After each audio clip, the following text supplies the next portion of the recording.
আওয়ামী লীগের নৌকা দেখলাম, নৌকায় আমাদের বলে তোমরা দেশ ছেড়ে যাওগা। আসসালামু আলাইকুম ভিউয়ার্স। তো আমি গতকালকে একটা ভিডিও আপলোড করেছিলাম, সেখানে আমাদের এলাকার টাকেমারি বাগলগড় যাওয়ার যে রাস্তাটা, ওই রাস্তাটার অবস্থা বেশি ভালো না, যার জন্য আমি একটা ভিডিও পোস্ট করছিলাম। আমাদের এই পেজে একটা ভিডিও পোস্ট করেছিলাম। ভিডিওটা আমি গতকালকে পোস্ট করেছিলাম। এটা মোটামুটি 8,000 ভিউ হয়েছে। সেটা কোনো সমস্যা না, সমস্যা হচ্ছে আপনার কিছু লোক আছে যাদের আত্মসম্মানে লাগছে নাকি, মানে এই ভিডিওটা আমি আপলোড করছি, তাদের আত্মসম্মানে লাগছে। এই ভিডিওটা আপলোড দেওয়া কি আমার খুব অপরাধ হয়ে গেছে। আমরা যে ভুগতেছি, আমরা একটা রাস্তার জন্য ভুগতেছি, আমাদের খুব কষ্ট হচ্ছে। আমাদের যে মেন রুটটা, মানে মেন রাস্তাটা ছিল, সেটা আপনার একবারে ডুবে গেছে।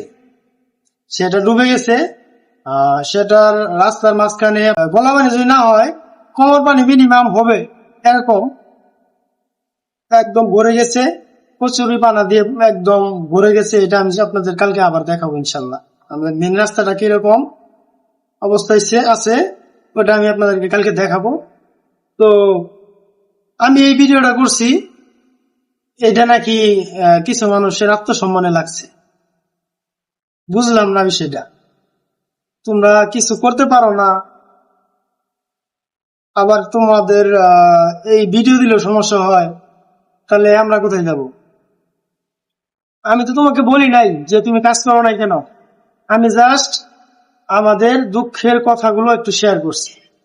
এটাই যদি আমার অপরাধ হয়ে থাকে, তাহলে আমি অপরাধী না, মেন অপরাধী তুমি।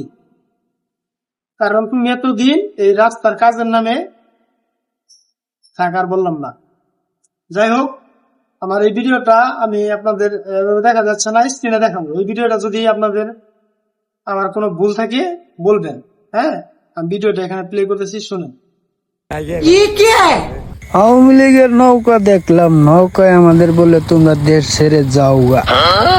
এরপরে দেখলাম বিএনপির ধানের শীষ এক কথায় তুলে ফেলাইছে আমাদের পেটের বিষ। এরপরে আমাদের এমপি বানালাম জামাত, যার জন্য এখন আমরা একবার পানির নামাত। যাই হোক, দুঃখের কথাগুলো শুনে যাই। কোন এলাকা, গ্রামের নাম কি? গ্রামের টাকিমারি। রাস্তার এই দুর্গতি না? এখানে মেম্বারশিপ কিছুই নাই। না গিয়ে মেম্বারশিপ মোড়ে ভাই যে কাদা মাদা পারে ভাই যাইতাছি, এটাই তো আঙ্গরে ইতিহাস জীবন এটা। হ্যাঁ, মেম্বারশিপ নাই। মেম্বারশিপ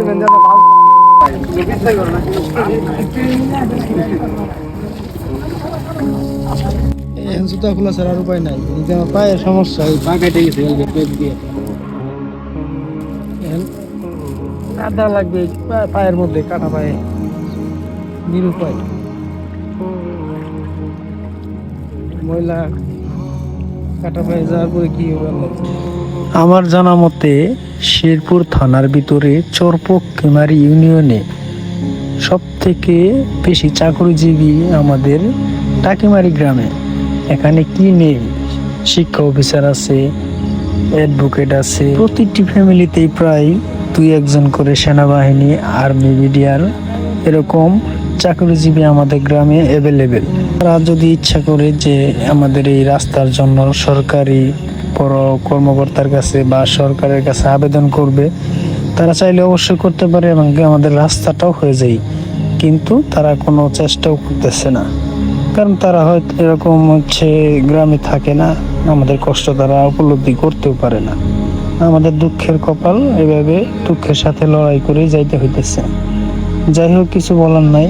আমাদের এই দুর্দশা দেখে আপনাদের যদি একটু খারাপ লাগে কমেন্টে জানাবেন। ধন্যবাদ সবাইকে, আসসালামু আলাইকুম। তো এতটুকুই, এখানে আমার ভুলটা কই হয়েছে আপনারা একটু বলে দেবেন। আর যে আমাকে এরকম বলতেছে, তাদের স্বার্থে লাগছে, তাদের আত্মসম্মানে লাগছে, তাকে কি করা দরকার আর কি বলা দরকার আপনারা একটু বলে যাবেন। ধন্যবাদ।